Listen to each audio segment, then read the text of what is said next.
Hello students, class 10th में English का pros का पूरा सिलेबस हो गया है। 4 चैप्टर इसमें आएंगे। लास्ट के 2 चैप्टर हट गए, टॉर्च फियर्स और आर इंडियन म्यूज़िक, वो हट गया। पढ़ भी लिया है, कंप्लीट भी कर लिया है, पर फिर भी हट गया। चलिए कोई बात नहीं, अच्छी बात है। कोर्स आपका कम हो गया और आज सप्लीमेंट्री शुरू कर रहे हैं। ये चैप्टर फर्स्ट है आपका, the inventor who kept his promise, आविष्कारक जिसने अपना वादा पूरा किया। मुझे लगता है मैंने ये चैप्टर आपको करा दिया अच्छे से और इसकी एक्सरसाइज भी आपको करा दी है, पर मुझे लगता है, पर फिर भी मैं शायद थोड़ा सा कन्फ्यूज़न है, आपको फिर चैप्टर पढ़ा दे रहा हूँ। इसमें महान वैज्ञानिक एडिसन की कहानी है, जिन्होंने अपने जीवन में बहुत ज़्यादा संघर्ष किया और संघर्ष करने के बाद इन्होंने दो बिल्कुल अनूठी चीज़ें बनाई हैं, बहुत अलग चीज़ें बनाई हैं, जिनकी हर इंसान को ज़रूरत है और हर अमीर गरीब आदमी उन दोनों चीज़ों से आनंद उठा रहा है, लाभ उठा रहा है। चलिए आइए पढ़ते हैं chapter.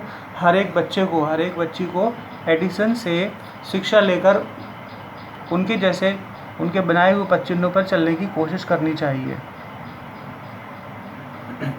When you want to read at night, जब आप रात में पढ़ना चाहते हैं, you simply press a switch and the electric bulb give you light। जब आप रात में पढ़ना चाहते हैं तो सिंपली आप एक बिजली का स्विच वो दबा देते हो और बिजली का बल्ब आपको रोशनी देने लगता है। डू यू नो, क्या आप जानते हो, who invented the electric bulb, कि किसने इलेक्ट्रिक बल्ब की खोज की, किसने दुनिया में उसे जन्म दिया। ही वॉज एन अमेरिकन, वे एक अमेरिकन थे, नेम्ड थॉमस अल्वा एडिसन, उनका नाम था Thomas Alva Edison. Even in his childhood, बचपन में Edison loved to do experiments, Edison को बहुत प्रेम था प्रयोग करने से, प्रयोग करना उन्हें बहुत अच्छा लगता था। He was fond of asking question, वे प्रश्न पूछने के शौकीन थे। And he was never satisfied till he got the right answer, वे तब तक संतुष्ट नहीं होते थे जब तक कि उन्हें सही उत्तर नहीं मिल पाता था। There are many stories about his childhood, उनके बचपन के विषय में बहुत सारी कहानियाँ हैं इस चैप्टर में। And here are a few of them, और इस चैप्टर में उसमें से कुछ हैं पढ़ाने के लिए, कुछ पढ़ेंगे आप, 2-3 कहानियाँ शायद। वन डे, एक कहानी शुरू होती है। One day when young Edison was at the school, एक दिन जब छोटा एडिसन अपने विद्यालय में था, the teacher was telling the children a story about birds, अध्यापिका बच्चों को चिड़ियों से संबंधित एक कहानी सुना रही थी। ही गॉट अप, वो उठा, एंड आस्क्ड द टीचर, और पूछता है अपनी अध्यापिका से, ma'am why cannot man fly like a bird, ma'am इंसान चिड़ियों की तरह क्यों नहीं उड़ सकता। Because man has no wings, क्योंकि चिड़ियों के पंख नहीं होते, रिप्लाइड द टीचर, अध्यापिका ने उत्तर दिया, बच्चों क्योंकि मनुष्यों के पंख नहीं होते इसलिए वो उड़ नहीं सकते, वो उड़ने के लिए केपेबल नहीं है। The young Edison thought for a moment, उस छोटे एडिसन को तुरंत एक विचार आया, एक पल उसने सोचा, and asked her teacher again, और फिर अपने अध्यापिका से पूछता है, but kites have no wings, परंतु पतंगों के भी तो पंख नहीं होते। Still we can fly them in the sky, फिर भी हम उन्हें आकाश में उड़ा सकते हैं।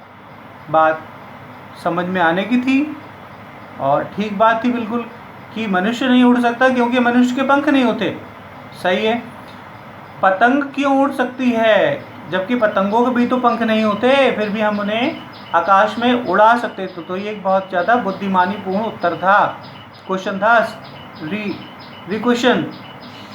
All the other boys laughed, सारे के सारे लड़के क्लास के हंसने लगे। And the teacher lost her patience, और अध्यापिका ने अपना धैर्य खो दिया, गुस्सा हो गई, नाराज हो गई। उन्होंने सोचा, ये तो मूर्ख लड़का है, ये तो मुझे बेवकूफ़ बनाने की कोशिश कर रहा है, ये तो और दूसरों को हंसवा रहा है, ये तो मेरी परीक्षा लेना चाह रहा है। She thought the boy was stupid and naughty, उन्होंने सोचा कि ये लड़का मूर्ख और शैतान है, इसे विद्यालय में नहीं रहना चाहिए, ऐसे शैतान लड़के को, ये डिस्टर्बेंस पैदा करेगा और ये और बच्चों को भी पढ़ाने नहीं देगा। पूछने वाले बच्चे ज़्यादा परेशान करते हैं टीचर्स को ऐसा लगता है, पर नहीं, वो बच्चे अच्छे होते हैं, उनके अंदर क्यूरियोसिटी अप्रोच होती है, और ऐसे बच्चों को पूछते रहना चाहिए। और टीचर को भी धैर्य रखना चाहिए, हमेशा हर परिस्थितियों में गुस्सा नहीं करना चाहिए, मुस्कुराते रहना चाहिए। और अगर किसी प्रश्न का उत्तर नहीं आए तो उसमें शर्म की कोई बात नहीं है, दूसरे दिन पूछ के बता सकता है टीचर। उसमें कौन से आत्मसम्मान की बात होती है? हर इंसान तो हर क्षेत्र में नहीं हर वस्तु का ज्ञाता होता है, तो उसमें कोई शर्मिंदगी वाली बात नहीं होती है। टीचर को नाराज़ नहीं होना चाहिए किसी भी दशा में। She asked her parents to take him out of the school. उसने अपने बच्चे के माता पिता से कहा कि इसे विद्यालय से ले जाइए। His parents took him home. उसके माता पिता उसे घर तो ले गए, बट दे न्यू, परंतु जानते थे, that he was not stupid boy, कि उनका बेटा मूर्ख नहीं है। Edison was just 8 years old when this happened.